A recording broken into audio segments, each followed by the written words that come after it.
Lembrem, aqui tinha que estar o monte de Moriá. Moriá, Sion, Oliveiras. E Getsemane lá embaixo. Ok? Que, em certa maneira, quando Jesus esteve aqui, ele não viu a cúpula dourada.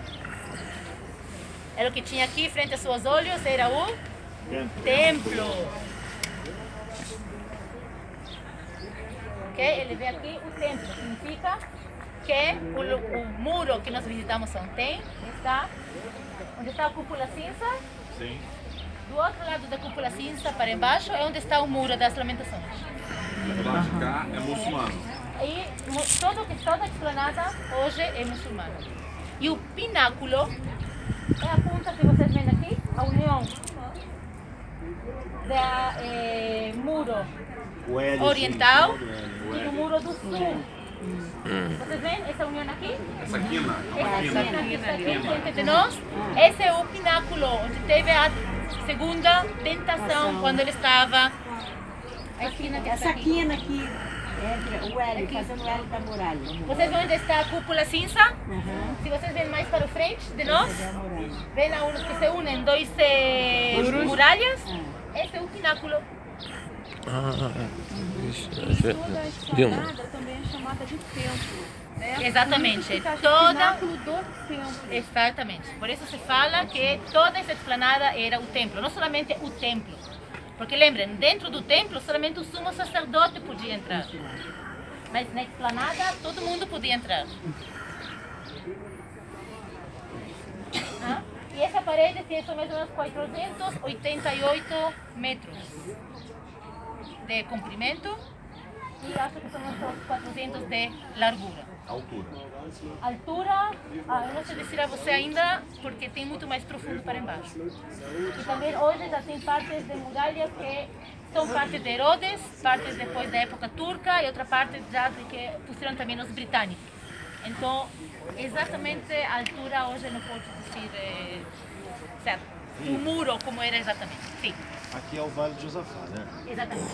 Esse é o Vale de Iota. Sim. A profecia diz que esse vale ele vai se fender e vai ser um terremoto maior que o terremoto da época do Josias, é isso? Então, quer dizer, se tem um terremoto aqui, esse povo todo vai perecer, né? Porque são vários, tem casa ali, ó. Possivelmente, né? Lá embaixo, onde estão essas casas, vocês veem onde está a bandeira de Israel, aqui? Se vocês seguem em linha reta, vão ver umas coisas lá que é de madeira, de cor marrom. Sim. Okay. Sim. Essa é parte da cidade do rei Davi. Daí começou Jerusalém. É ali que se acharam, fizeram algumas escavações agora. Hoje estão fazendo escavações, é aí onde fica também o tanque de Siloé, é o tanque de Ezequias. Daí começou Jerusalém. Olivia, Sim. falando sobre Davi, especificamente, se sabe onde está a Arca da Aliança? Não. Isso ninguém sabe. Procura, há muitos que vão falar que pode ser talvez que esteja no Vaticano, okay? Porque eles estiveram aqui, pode ser que quando eles destruíram o templo levaram, e há outros que falam que eles foi subida ao céu. Eu acho que talvez isso é. Apocalipse diz também, ela está lá no céu. Muito bom. Sim. Muito bom. Mas Muito bom. essas tradições, signo de pergunta gigante, onde está o Arca de Aliança? Sim. Sim. Eu acho, é a minha forma de acreditar é de que, sim, é que ele foi subida no céu, mas quem sabe. Então, falamos. E hoje nós também podemos ver na cidade, podemos ver a ela os diferentes bairros segundo as cúpulas. Cúpula cinza aqui, a cúpula dourada, muçulmana. Depois da cúpula dourada, vocês veem em linha reta, atrás tem duas cúpulas, uma pequena e outra mais grandona. Esse é o Santo Sepulcro, que é para os católicos, e os armênios, e os cópticos, e os ortodoxos, que seria lá. E a cúpula branca é uma sinagoga, onde nós passeamos ontem, onde vimos a menorá de ouro. é lá, judeu. Então vocês podem ver os diferentes bairros, também hoje, segundo as cúpulas, né, de suas igrejas ou mesquita ou sinagoga. Então, sim. Eu posso fazer uma Sim, observação? claro. Lembra que a Vivi ontem mostrou naquele mapa, lá na casa de Pilatos, Pretório de Pilatos, né? Sim. E ela mostrou aquele mapa, falou da esplanada. Até me corrija se eu estiver errado. Até a chegada de Herodes o Grande era bem menor, tudo que vocês estão vendo. Ele aplana a montanha, amplia o templo, amplia a esplanada, para que, lembra que ela falou para alegrar os judeus, trazer os judeus para eles. Então, tudo que você está vendo é obra de Herodes o Grande. Ele que aplana a montanha, amplia tudo, para que os judeus fiquem felizes e assim ele ganhe a confiança dos judeus. Obrigada.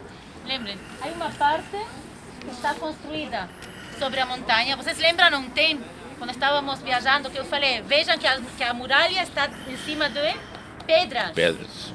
Que essa seria parte ainda do monte de Moriá. E aí uma parte que está construída sobre arcos, que mantém a estrutura. Ok? Toda essa parte daqui onde está a cúpula dourada até a cúpula cinza é parte que está construída sobre arcos. E da cúpula dourada para a direita é parte da montanha que ficou do Monte Moriá. Esse templo é bem grande. Herodes, sim. Herodes, ele tinha muito dinheiro. Ele era considerado rei cliente de Roma. Ele não tinha que pagar impostos a Roma. Então, todos os impostos que ele pegava eram para ele. E ele foi um rei muito construtor.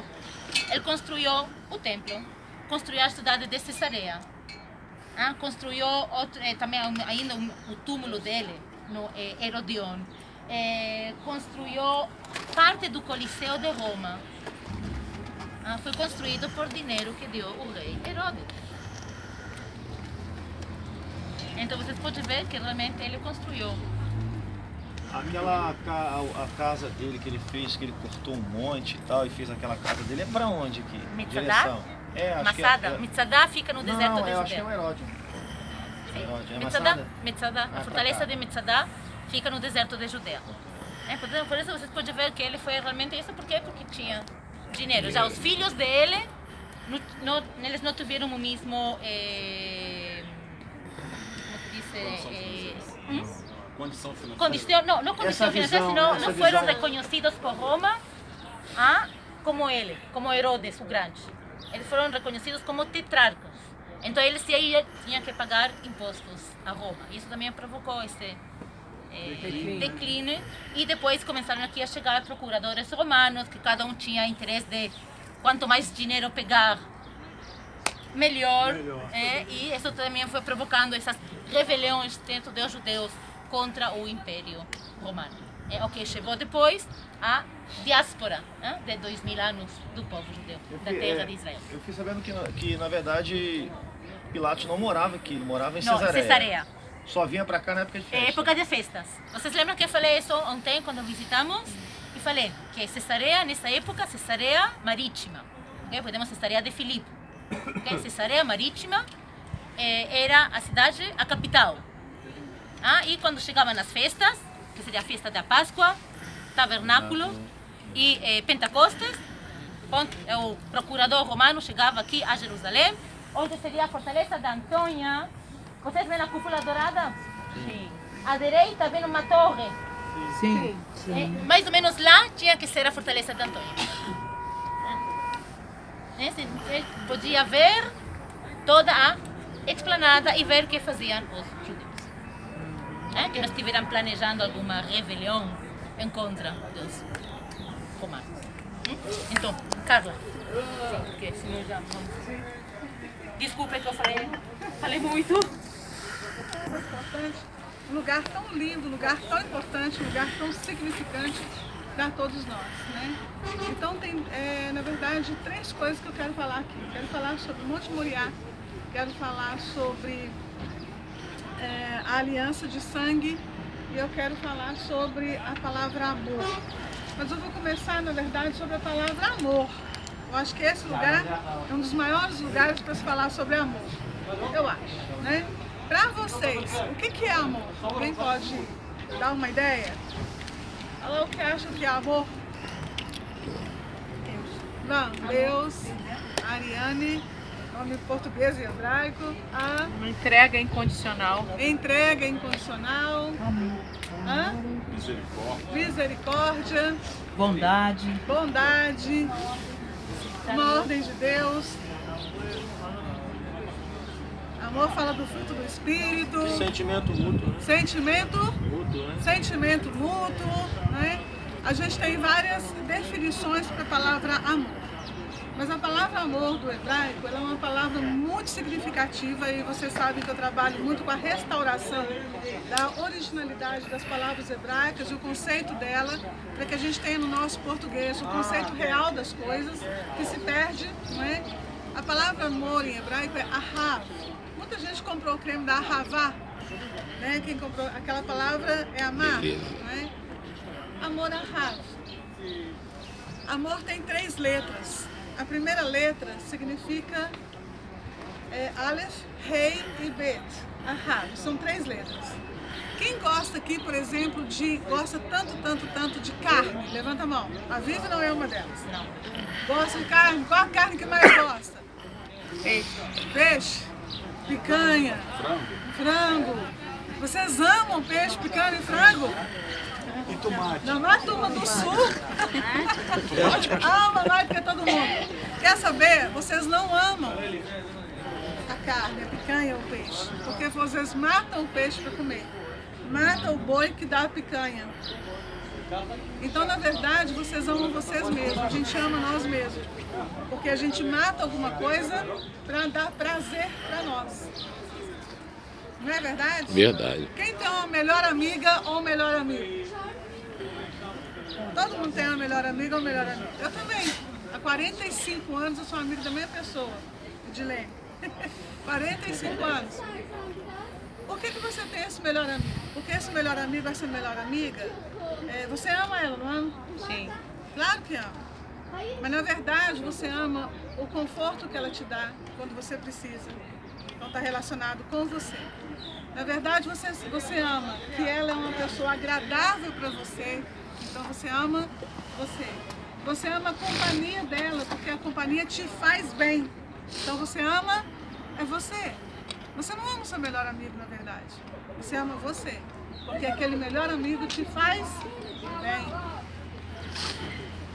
Então qual que é o conceito do amor, na verdade? Se a gente está desconstruindo o conceito que a gente tem. Vamos construir um novo conceito. O conceito de amor é ahav, são 3 letras, Aleph, Rei, Bet. A primeira letra é a letra hebraico é número. Lembra que a gente já falou isso? Hebraico é número. A primeira letra é o número 1. E a letra final é o número 2. Então eu tenho o número 1 e tenho o número 10 e tenho uma letra no meio. A letra do meio é a letra Rei, que é a letra que expressa o dar, doar-se. Então no conceito hebraico, amor é quando um se dá para o outro. Esse é o conceito real de amor. Quando um se dá para o outro. E aí a gente tem então João que diz: porque Deus amou o mundo de tal maneira que deu o seu Filho unigênito para que todo aquele que crê não pereça, mas tenha a vida eterna. Então nós temos de fato em João o conceito real de amor que coaduna com a palavra ahav. Segundo ponto que eu não quero que vocês percam aqui também, que é muito importante. Esse segundo ponto é sobre o Moriá. Bet. O segundo ponto que eu quero falar aqui é sobre o Moriá. O Moriá é exatamente, a Bíblia falou, aquele monte onde está a cúpula dourada. A gente não vê hoje como monte, porque esse monte foi aplainado na época do rei Herodes, mas ele é um monte. É o Moriá. E é para o Moriá que Deus pegou Abraão e falou para Abraão: você vai levar o seu filho, aquele a quem tu amas, o seu filho único, e vai levar para um lugar onde eu te mostrarei. E o que Abraão faz? Pega a mula, né? Pega o menino, pega a lenha, pega um burro, pega os rapazes e vem, sem pestanejar, sem questionar, sem nada.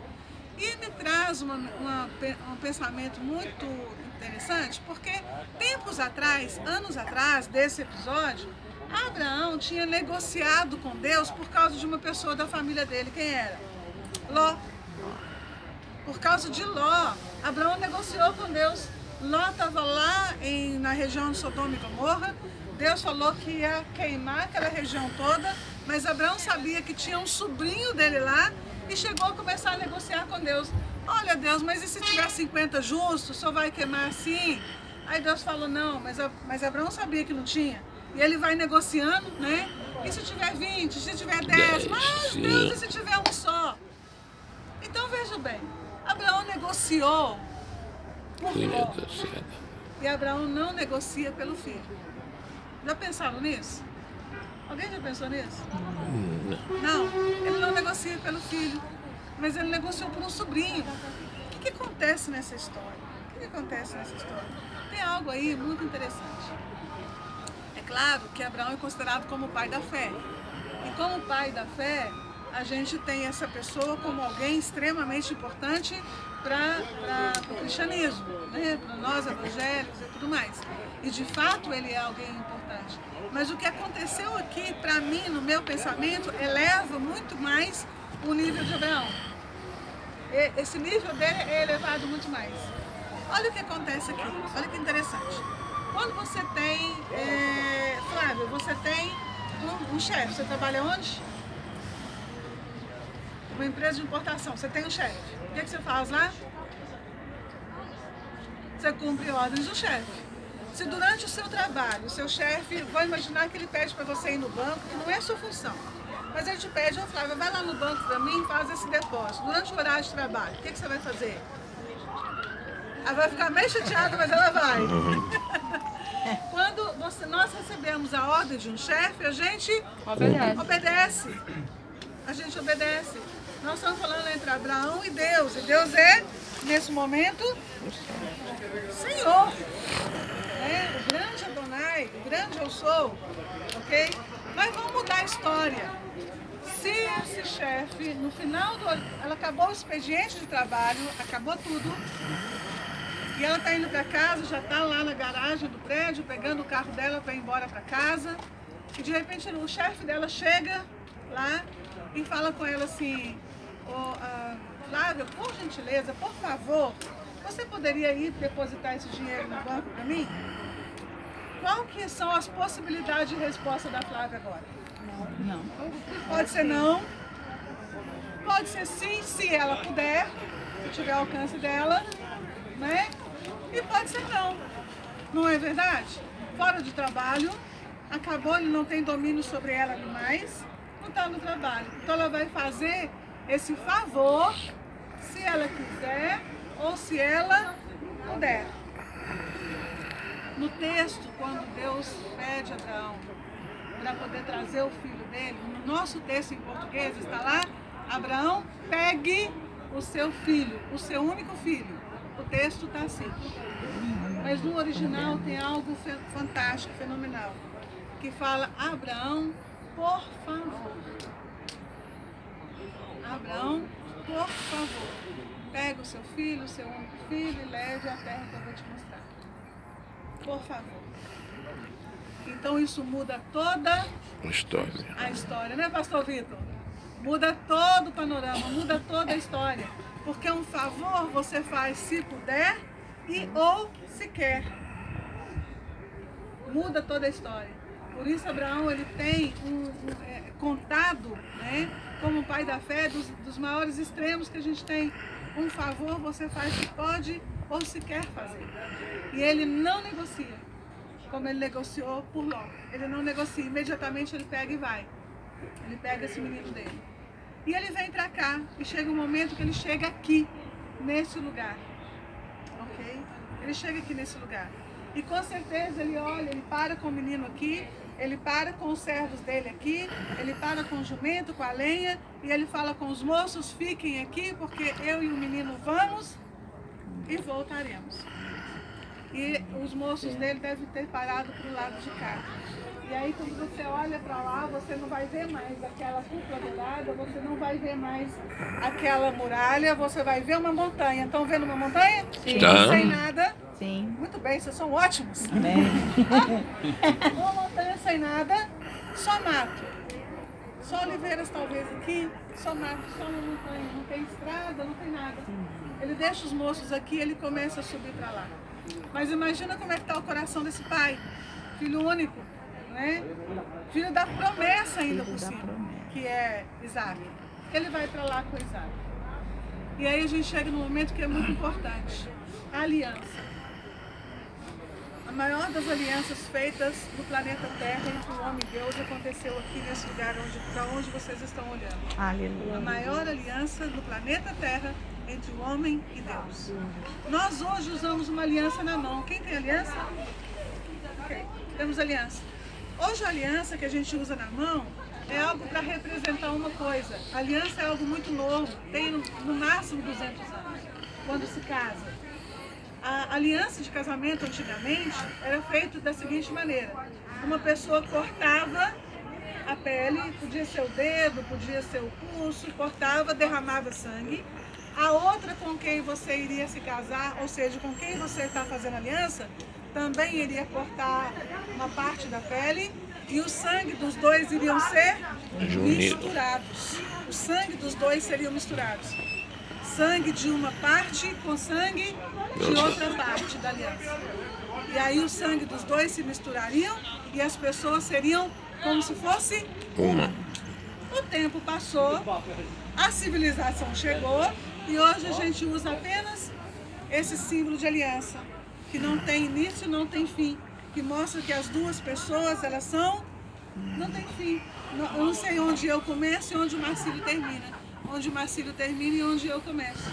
Somos apenas uma carne, uma aliança de sangue. Por isso que deve existir essa expressão pacto de sangue. Por isso existe essa expressão pacto de sangue. Vem daí. Então, nesse momento agora que a gente está aqui, Abraão está levando esse menino para fazer um derramamento de sangue para um pacto de aliança da humanidade com Deus. Entende isso? Da humanidade com Deus. E ele, como parte desse pacto, porque a aliança tem que ser derramada dos dois lados. Se só um derrama sangue, não valeu. Não valeu, tem que ter sangue dos dois lados.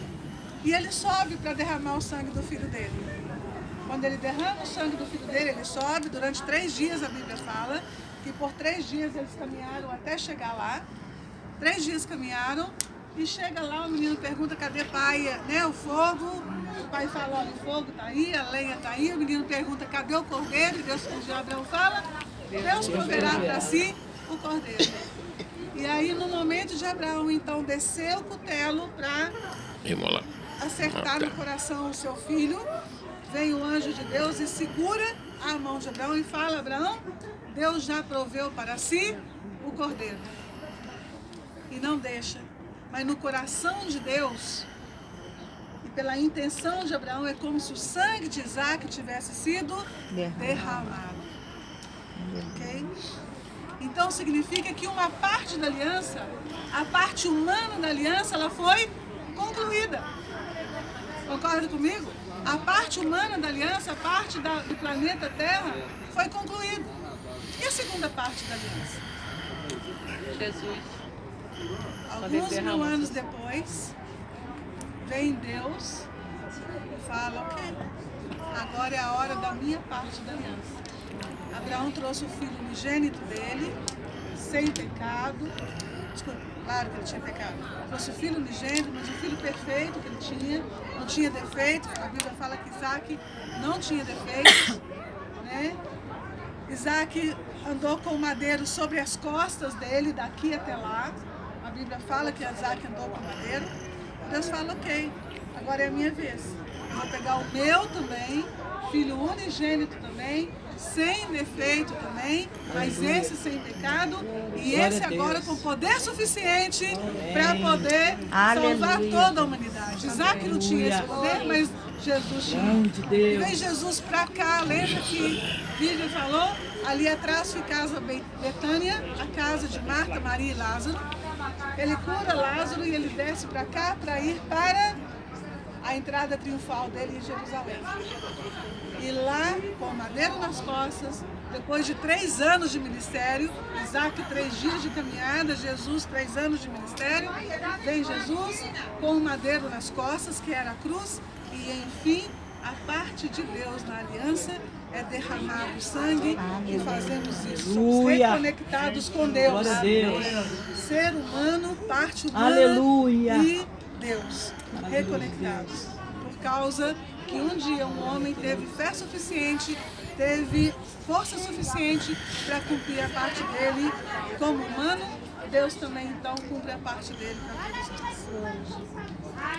Entenda o momento que nós estamos.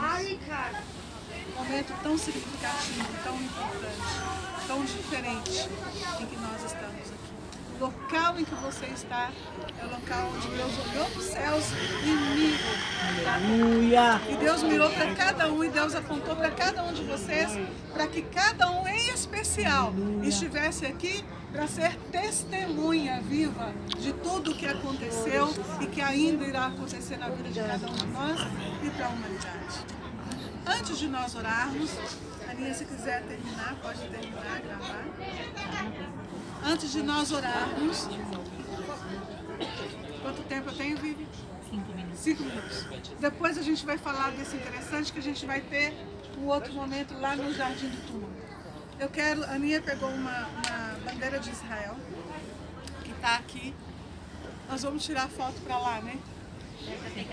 Para pegar a cúpula. Nós vamos todos em ordem descer aqui, fazer uma nossa formação bem bonita, para a gente tirar uma foto mais baixo na frente e mais alto atrás. Um minutinho assim para a gente poder fazer, depois a gente faz.